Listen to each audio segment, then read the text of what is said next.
Handa Pangthokiba Asian Games 2023 gi Wusu Masanada 60 kg category da silver medal fanglakrabi Bishnupur district ke Quaxify dagi Naurem Rosibina amadi mahaki coach oina lariba takl dagi laiba sai NCOA gi Wusu gi coach oina sulaiba Maibam Prem Kumar ani bunga se airport tamiyamna taramna okrai taramna opa duga mari lainana silver medal fanglakrabi Naurem Rosibina na fongdorokada Pangthokiba Asian Games asida maha gold medal gi asa tokibani adumakpo semi final lawraba matungda masa khara ngamlaktabadagi madu recover tawba ngamhodabana goal lawba ngamkide matung tarakpa kayada asoiba khudimak semdoktuna goal loroktuna lamdam asigi mai porakpa ngamnaba hotnagani haike loinana mahakpu thak asi yawnaba pukhatpirakpa coach amadi pukning thagotpirakpa kayabusu thagaba fongdorke I was another Asian Games ki goal law na bana kan na wazana target tawjabane the muktingam jaudre injury ni adu problem ro na semi final sanaba loraga khatang theng ra indi stage tang tawbiba ada treatment tawba aduga mungan ko wait one ba aduga ai butung sanare handa kide ada covid timing kitang le honda ba aduga aina khudong ningba tawko 100% piba ngamdre ado mathang mutai ai asoiba ma injury je phajana recover tawraga phajana perform tawba ngamna ba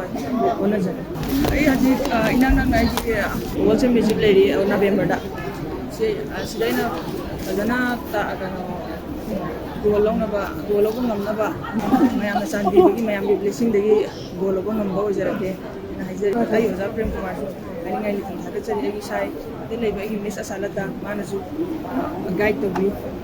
ai oja asalata de hai ngai ni thaka chari Amoramda mahagi coach Maibam Prem Kumar na fongdorokpada Rosibina na masana asida thawa yawa amadi hotnaba kanba aduna maram oiraga asigumba thak asi yawba ngamlokpani hawrakliba sanaroi singnasu pukning changba amadi miyamdagi henna hotnaba mathau tai haiba wafam sing fongdorke Iduga masi yamna piba 28 kg dagi hawraga magi yamna tender age dagi usu fields da khongda rakhibani hawrakpadagi hawna masi sanaba taragaju mayamdagi kharaga henna sananingba adagi nupa masajinggaje sparring partner oina sum sanarakpa aduduga ozana hek haibase 100% illaba matungda satisfy oina amadi 100% sincerity ga loinana yam kanna hona jaba adugumba lothuk lokoi leitaba adugumba yamna chamjaba nupi masa amni adugumba magi thamoi sengna hona jaba adagi magi hard work tuna su aikogi ngasi chahi tara humdoi gi matungda India gi wusu team na khoi silver medal je amuka hana hangba ngambani haina haijani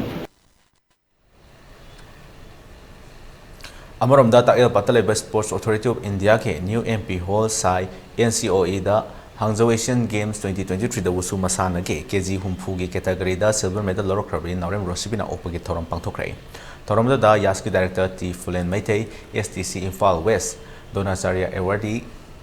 Deputy Director L. Ipomcha Singh, Manipur Olympic Association General Secretary Sunil Ilangbam, SSNFE NCOE Imphal In Charge STC Utlogi KH Lokendra Singh, NCOE Richard Chief Coach T. Nilamani Singh, Sai NERC Assistant Director Laijing L. Maring Amadi, Sivam Yadev na athoiba mitunglen oina saru yakhe. Manglang di world ki best fighter ai ozana tatan hai ozagi apamba ai amadi ozagi su manglan ne si ozagi manglan ji mangfauna na bai kan hona gani amadi imaleba ki mingchat purak na ba adumaina khanje aina khwaidagi nuai tabdi sumaina aina medal lorokpada mayam manipur pum harau harau celebrate tawmina dana punna harau phongdong minaga dabdo amat irang asi narcotics na maram moiraga landa duna larik tamgadaba satra amadi sana duna legadaba sanaroising masagi sanabamda school da kabu ngamdre achauba humble request tawjari Manipur amadi central government da achauba akanba solution ama yam thuna pubiraknaba haijari aigi si medal asi hobjig imaleba kini haidana lanthengnariba amadi awaba mayoknariba aigi ichininaw ima event singda aigi medal asi dedicate tawningi